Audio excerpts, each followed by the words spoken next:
Subscribe कीजिए हमारे YouTube channel नाते रजा को और बेल आइकन को प्रेस कीजिए जिससे आपको हर रोज न्यू वीडियो की नोटिफिकेशन सब्सक्राइब। आज मर्दों ने भी कुछ गुनाह में कमी नहीं छोड़ी, लेकिन औरतों का हाल तो ये हो गया। अल अयाज़ु बिल्लाह, औरतों का हाल ये हो गया। अब औरतें भी मर्दों से कुछ गुनाह में पीछे न रही। औरतें बेपर्दा घूम रही हैं, वलीमों में बेपर्दा चली, मैयतों में बेपर्दा चली। बेपर्दगी का एक माहौल है और पर्दे पे तकरीर करने वाले उलमा को कहा जाता है, इन मौलवियों को क्या समझता है, ये तो दकियानुसियत वाला जहन रखते हैं। अरे पर्दा जुल्म है, औरतों को पर्दे में रखने की बात करने वाले जालिम लोग हैं। याद रखना मेरी बहनों, अच्छी तरह याद रखना। औरत आज लोग कह रहे हैं औरतों से जिना हो रहा है, औरतों को लेकर भागा जा रहा है, औरतों के साथ बदी हो रही है। आपने कभी सुना था जब तक कि औरतें पर्दे में थी कि औरत के साथ किसी ने जिना किया हो? औरतें जब तक पर्दों की पाबंद थी उसे लेकर के कोई भागा हो? ये जितनी बदी बढ़ रही है हमारे प्यारे भारत हिंदुस्तान के अंदर, माअज़ल्लाह जो है गैंग रेप की वारदातें हर दिन हो रही है। 7-7 साल की बच्चियों के साथ गैंग रेप हो रहा है। वजह ये है औरतें पर्दे से बाहर निकल गई। जब तक औरत पर्दे के अंदर रहती है, जब तक औरत पर्दे की पाबंद रहती है, उसकी इज्जत की हिफाजत अल्लाह के जिम्मे करम पर होती है। और जब औरत पर्दे से बाहर हो जाती है, 17 शैतान उसके साथ जाते हैं और मर्दों को कहते हैं, लो देखो इसकी तरफ मुब्तला हो जाओ, लो देखो इसके फितने में मुब्तला हो जाओ। अल्लाह अकबर। मेरे प्यारे आका सल्लल्लाहु अलैहि वसल्लम के प्यारे दीवानों, आज औरतें कहां जा रही है? पार्कों में जा रही है। आज औरतें कहां जा रही है? बाजारों में जा रही है। आज औरतें कहां जा रही है? फिल्मों में जा रही है। आज औरतें कहां जा रही है? वलीमे की दावत में जा रही है और बेपर्दा जा रही है, बन संवर कर जा रही है। कभी सोचा तो होता जिस मजहब ने औरत को मस्जिद जाने से रोक दिया, आखिर वो मजहब बाजार में जाने की इजाजत कैसे दे सकता है? वो मजहब फिल्मों में जाने की इजाजत कैसे दे सकता है? वो मजहब पार्कों में जाने की इजाजत कैसे दे सकता है? याद रखना अल्लाह के नजदीक रूए जमीन पर सबसे बेहतरीन मकाम को मस्जिद कहते हैं। मस्जिद से अफजल जगह रूए जमीन पर कोई नहीं है। मेरे भाइयों बताओ, जब औरत को मस्जिद में ले जाने की इजाजत नहीं है तो औरत को पार्क में बना समा कर ले जाने की इजाजत कैसे हो सकती है? और जानते हो ये जो तुम कर रहे हो ना, अपनी औरतों को बेपर्दा लेकर के घूम रहे हो, अपने दोस्तों के साथ बेपर्दा लेके सफर कर रहे हो, अपने दोस्तों के साथ बेपर्दा ले जा करके पार्टियां कर रहे हो। उससे होगा क्या? जब भी तुम इस्लाम के कानून को पीठ के पीछे डालोगे, दुनिया तुम्हें रुलाएगी और खून की आंसू रुलाएगी कि आज नहीं हो रहा है। चंद दोस्त मिलकर कहते हैं चलो यार पिकनिक पर जाएंगे, और सबके सब फैमिली के लोग मिलकर के जो है बेपर्दा जाते हैं, पार्कों में बेपर्दा घूमते हैं, बेपर्दा बैठ करके खाते पीते हैं। अंजाम क्या होगा? अंजाम क्या होगा? सुनो, अभी माजी करीब की बात है, अखबारात में आया था ये कि 2 फैमिली एक दूसरे के साथ पिकनिक के लिए सफर के लिए निकले। दोनों दोस्त थे। लोग कहते हैं मौलवी लोग बड़े शक्की होते हैं, ये पर्दे की बात करते हैं। हमें तो अपनी फैमिली पर बड़ा यकीन है, बड़ा यकीन है। नफ्स पर यकीन करने वाले, नफ्स पे यकीन करने वाले रुस्वा और जलील होते हैं, क्योंकि नबी मासूम कहे नफ्स अम्मारा तो गुनाहों की तरफ ले जाने वाला है, वही गुनाह से बच सकता है। इल्ला मा रहिमा रब्बी, जिस पर मेरे रब का रहम और फज़्ल हो जाए वही गुनाह से बच सकता है।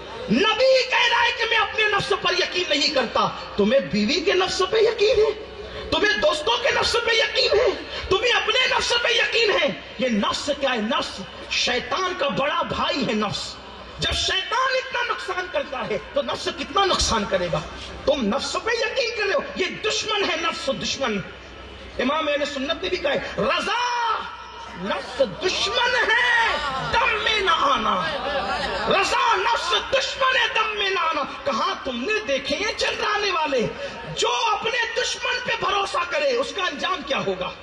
जो अपने दुश्मन पे यकीन करे उसका अंजाम क्या होगा? कहते हो कि हम पर्दे की बात करें तो शक्य, सुनो, बीवी पे मौलवी से ज्यादा यकीन करने वाला आपको कभी नजर नहीं आएगा। लेकिन मौलवी पाबंद है अल्लाह की शरीयत का, अल्लाह के कानून का। मौलवी को यकीन है जब मैंने पाप नहीं किया तो मेरे घर के साथ भी पाप नहीं होगा। लेकिन बात याद रखना, जो अपने जब नफ्स पे यकीन करे वो तबाह होगा। तो 2 फैमिली निकली, दोस्त थे दोनों, ट्रेन का सफर हुआ। घर से निकले स्टेशन तक बुर्का पहनकर फैमिली आई और ट्रेन में आने के बाद उतार दिया, क्योंकि बुर्का पहना जाता है समाज के डर से, अल्लाह के डर से नहीं पहना जाता। वरना जो बुर्का अल्लाह के डर से पहना जाए तो फिर वो कहीं उतारा नहीं जाता। लोग नहीं देख रहे, बुर्का उतार दिया गया। बातें हुई, मस्तियां मजाक हुई। जब पिकनिक से वापस लौटे ठीक दूसरे ही दिन से झगड़े शुरू हो गए। दोनों फैमिली में झगड़े शुरू हो गए। ये इसके साथ नहीं रहना चाहती, वो उसके साथ नहीं रहना चाहती। निभाह की कोशिश की गई, बात बनाने की कोशिश की गई। बिल आखिर क्या हुआ, दोनों शौहरों ने जो एक दूसरे के दोस्त थे, दोनों को मामला पता नहीं था, एक दूसरे से बात की, यार मेरी फैमिली मेरे साथ नहीं रहना चाहती, मेरी फैमिली का एक काम करते यार, पता नहीं हुआ क्या है, चले उन्हें तलाक दे दी जाए। एक ने कहा मैं तो तलाक देना चाहता हूं, उसने उसकी बीवी के मुतालिक कहा, और फिर उसने उसकी बीवी को कहा कि ठीक है तुम आ जाना कोर्ट के अंदर और कोर्ट से तलाक ले लो। आपको हैरत होगी, जब वो औरत कोर्ट में तलाक लेने के लिए अपने शौहर के पास पहुंची तो उसी दोस्त की बाइक पर बैठ करके पहुंची, उसी दोस्त की बाइक पर जिसके साथ उसने पिकनिक किया था। बाद में यह मामला खुला कि पिकनिक के दरमियान बेपर्दा रहने की वजह से इसकी बीवी का इसके साथ नाजायज ताल्लुक हो गया और इसकी बीवी का उसके साथ नाजायज ताल्लुकात हो गया, और नतीजा यह हुआ कि दोनों का घर उजड़ गया। यह है बेपर्दगी का अंजाम। अगर आपको ऐसा लगता है कि माअज़ल्लाह इस्लाम जुल्म करता है, कैसे मुसलमानों की आपको यह लगता है कि इस्लाम जुल्म करता है? अगर पर्दे में रखना ही जुल्म है तो काबे को पर्दे में क्यों रखा गया? अगर पर्दे में रखना जुल्म है तो कुरान को पर्दे में क्यों रखा गया? अगर पर्दे में रखना जुल्म है तो गरीब नवाज और गौसे पाक के मज़ारात को पर्दे में क्यों रखा गया? और अगर पर्दे में रखना या रहना जुल्म है तो सारी मखलूक को बेपर्दा करके खालिक ने खुद पर्दे में रहना क्यों पसंद फरमाया? जैसा कि उसकी शान है। पर्दा जुल्म नहीं है, पर्दा अजमत की निशानी है। पर्दा जुल्म नहीं है, पर्दा इज्जत की निशानी है। जिस किताब को सारी किताबों में इज्जत वाली किताब समझी गई, उस किताब को जुज़दान में लपेट करके पर्दे में रख दिया गया। जिस मस्जिद को इज्जत वाली सबसे ज्यादा मस्जिद समझी गई, सारी मस्जिदें बेपर्दा रही, सबसे अफजल मस्जिद को गिलाफ डाल करके पर्दे में कर दिया गया। सारी कब्रों को बेपर्दा रखा गया, जिन कब्रों को अल्लाह वाली कब्र समझा गया उन कब्रों पे गिलाफ डालकर उनको पर्दे में कर दिया गया। पर्दे में रखना जुल्म नहीं है। तो बस बात को एंड पे पहुंचाते हैं। मेरे आका सरकार गरीब नवाज फरमा रहे हैं कि मेरे मुर्शिद ख्वाजा उस्मान हारूनी ने फरमाया, बाबा मोइन जब औरतें बिगड़ जाएं, इसलिए कि मर्द बिगड़े औरत उसको संवार सकती है, मर्द बिगड़े उसे औरत संवार सकती है, औरत बिगड़ जाए उसे कोई नहीं संवार सकता। जब औरत बिगड़ जाती है तो फिर अजाब ही आता है। बस मर्द बिगड़े तो औरत कैसे संवार लेती है? औरत का तकवा कई मर्दों को संवारता है, औरत की परहेजगारी कई मर्दों को संवारता है। बल्कि देख लो और अच्छी तरह देख लो, कई औरतें ऐसी गुजरी है जिनकी वजह से कई लोग अल्लाह के वली बन गए। बात को एंड कर रहा था लेकिन इख्तिताम पर यह बात पहुंचाते हुए अर्ज करूं, कहा जाता है एक नौजवान, एक जवान, उम्र है 17-18 साल,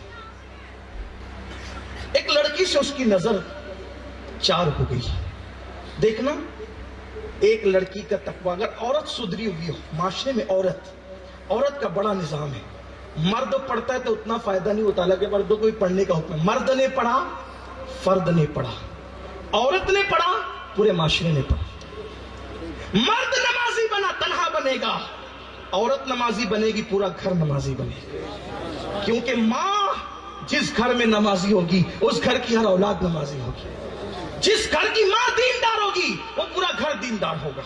जिस घर की माँ परहेजगार होगी पूरा घर परहेजगार होगा। क्योंकि बाप तो कमाने जाता है, माँ का असर औलाद के किरदार पे पड़ता है। मैं तो पूरी कायनात को ये बात बताना चाहता हूँ, लोग हैरान हैं कि 3 दिन के भूखे प्यासे हुसैन ने आखिर वक्त की हुकूमत की आंखों में आंखें डाल करके कैसे लोहे के चने चबा करके बाती के चेहरे से नकाब उलट दिया था। मैं कहता हूँ वल्लाह हुसैन पाक कहीं अपने अपना किरदार जरूर है, लेकिन करबला में एक हुसैन नजर नहीं आता। हुसैन भी हुसैन नजर आते हैं, अब्बास भी हुसैन नजर आते हैं, अली असगर भी हुसैन नजर आते हैं, इमाम कासिम भी हुसैन नजर आते हैं, अली अकबर भी हुसैन नजर आते हैं। और वल्लाह अगर किरदार के एतबार से देखो तो ज़ैनब भी हुसैन नजर आती है, शेरबानो भी हुसैन नजर आती है, हज़रत सकीना भी हुसैन नजर आती है। आखिर ये क्या चीज थी? करबला में सभी हुसैन, क्या बात है? करबला में सभी नाम का एक हुसैन था, किरदार के सारे हुसैन मुझे नजर आते हैं। वजह ये है कि सैयदा फातिमा ने अपने घर में ऐसा माहौल बनाया था कि उस माहौल ने किरदार के एतबार से सबको बराबर किया।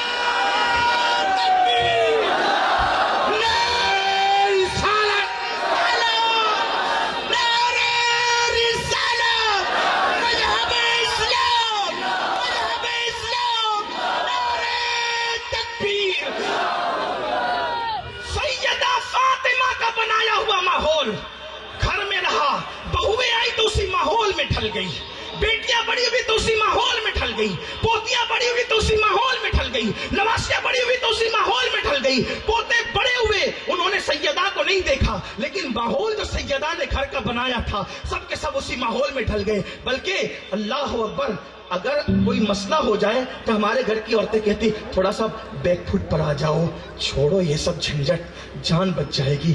लेकिन चैलेंज करके कहता हूँ, शहरबानों ने कहा था हुसैन बैकफुट पर आ जाओ,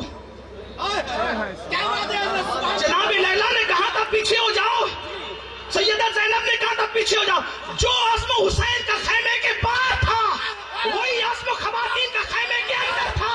और खवातीन कह रही थी अली असगर लुटा देना मगर सर मत झुकाना, हाथ न देना, कासिम लुटा देना, अली अकबर लुटा देना, हाथ नहीं देना, सर झुकाना नहीं, कटा देना, कटा देना।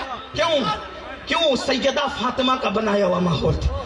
माँ अगर एक ऐसी हो जाए तो यूं घर का माहौल बनता है। जिस घर में माए सीरियल देखे, जिस घर की माए फिल्में देखे, जिस घर की माए ज़िना के मनाजिर देखे, जिस घर की माए हीरो हीरोइन को नाचता हुआ देखे, उस घर में वली पैदा होंगे, उस घर में कुतुब और अब्दाल जन्म लेंगे? हरगिज़ नहीं। अगर घर संवारना है, औरत घर की मलिका होती है, मलिका संवर जाएगी, पूरी सल्तनत संवर जाएगी। इसीलिए है इस्लाम औरत पर बहुत तवज्जो देता है, इस्लाम औरत को बहुत तालीम देता है। तो अर्ज कर रहा था कि औरत का तकवा किसी किसी को वली बना देता है। कैसे बनाता है? देखो, बात कोई समेटते हुए अर्ज कर रहा हूँ। सर्दी का मौसम भी है, देर काफ़ी हुई है और बहुत लंबी चौड़ी गुफ्तगू भी हो गई, मुझसे पहले भी कई तकरीरें आपने सुनी है, लेकिन दिल का दर्द है, रखना चाहता हूँ। मैं अपने उलमा से माजरत चाहता हूँ, ये ना समझे कि मैं लंबी कर रहा हूँ, बल्कि मैं ये सोचता हूँ, मैं हर तकरीर को अपनी ज़िंदगी की आखिरी तकरीर सोचकर करता हूँ कि पता नहीं इसके बाद अपने दिल का दर्द रखने का कौम को मौका मिले या ना मिले कौम के दरवाजे पर। इसीलिए बोलकर गुजर जाना है, बचा कर रखना क्या है। इसलिए कि ना तकरीर अपना हुनर है ना अपना पेशा है। हुनर बचा के रखे जाते हैं और फन बचा कर रखे जाते हैं। फ़क्र तो दिखाने की चीज़ है, गुलामी तो चर्चे करने की चीज़ है, और अपने पास गुलामी के सिवा है क्या? हमारे पास तो गुलामी और कुछ नहीं है। तो एक जवान 17-18 साल का जवान, 17-18 साल का जवान, एक लड़की से निगाहें चार हो गई। जैसे मिजाज होता है, चार निगाहें हुई, फौरन फिक्रा कस दिया, मैं तो तुम्हें से प्यार करने लगा, मोहब्बत करने लगा, तुम्हें चाहने लगा, बहुत चाहता हूँ तुम्हें, तुम्हारे लिए ये कर दूंगा वो कर दूंगा, मिलोगी एक बार? लड़की ने कहा ठीक है, अभी छोड़ रात मिलेंगे, अभी छोड़ रात मिलेंगे, रात को मेरे घर आना, रात को मिलेंगे। जैसे ही उस वक्त तो दामन छुड़ा लिया, लड़की चली गई। बड़ी नेक थी, पारसा थी, उसने ना आना था ना वो आई। ये जवान जिसको लड़की ने बुलाया था रात भर उसके दरवाजे के सामने खड़ा रहा इंतजार में, अब आएगी अब आएगी, वो नहीं आई। जब वो नहीं आई, बगदाद की जमीन थी, अजान की आवाज बुलंद हुई। जब अजान की आवाज बुलंद हुई, उस जवान ने सोचा अरे मैं तो मगरिब के बाद आया था, इशा का वक्त इतनी जल्दी हो गया। दरवाजे पे खड़े खड़े इतनी जल्दी इशा का वक्त हो गया। लेकिन जब मीनारों से हय्या अलल फलाह के बाद अस्सलातु खैरुम मिनन नौम की सदा गूंजी तो उस जवान की गलतफहमी मजीद दूर हो गई। मैं तो इशा का वक्त इतनी जल्दी आ गया समझ रहा था, इशा का वक्त नहीं, ये तो फजर का वक्त आ गया। अरे शाम से सुबह हो गई और वो आई नहीं। दिल ने पुकार के कहा वो तेरी तरह बेखौफ न थी, वो तो अल्लाह से डरने वाली थी। वो दामन बचाने के लिए झूठा वादा कर गई। उसे ना आना था ना वो आई, लेकिन दिल ने कचोके दिए। एक औरत की पाक दामनी की बरकत ने उस जवान के दिल में कचोके दिए और उस जवान के दिल की बाँचें खिली और वो कली आखिर फूल बनकर गिरे, शगुफ्ता फूल बनकर। उसके दिल पर जब चोट लगी तो उसके ज़मीर ने कहा नादान, शाम से लेके सुबह तक एक लड़की की मोहब्बत में खड़ा रहा। सर्दी की तूने कोई परवाह नहीं की, मौसम की तूने कोई परवाह नहीं की। अगर तू ये रात किसी लड़की की मोहब्बत में खड़े होकर गुजारने की बजाय तू अपने अल्लाह की मोहब्बत में खड़े होकर नमाजें पढ़ते हुए इबादत करते हुए गुजारता, अल्लाह तुझे क्या मकाम अता करता। फौरन उस जवान का दिल अब मस्जिद की तरफ माइल हो गया। एक खास बात है, जब दिलों पे चोट लगती है तो महबूब हकीकी ही याद आता है। जब इंसान हर जगह से ठुकराया जाता है तो करीम के दर पर ही सदा लगाता है। उस जवान ने मस्जिद की तरफ रुख किया। और एक बात आपको बताऊं, ये मेरे अल्लाह की शान है, जब सब तरफ से ठुकराए जाकर इंसान अल्लाह की तरफ आता है तो अल्लाह ये नहीं कहता तुझे सबने ठुकरा दिया मैं क्यों पनाह दूं, ऐसा नहीं, बल्कि वो तो हर रात कहता है मेरे बंदे रात को गुनाह किया, आज सुबह से पहले तौबा कर ताकि मैं तुझे माफ कर दूं। मेरे बंदे दिन को तौबा किया, आज गुरूब से पहले तौबा कर ताकि मैं तुझे माफ कर दूं।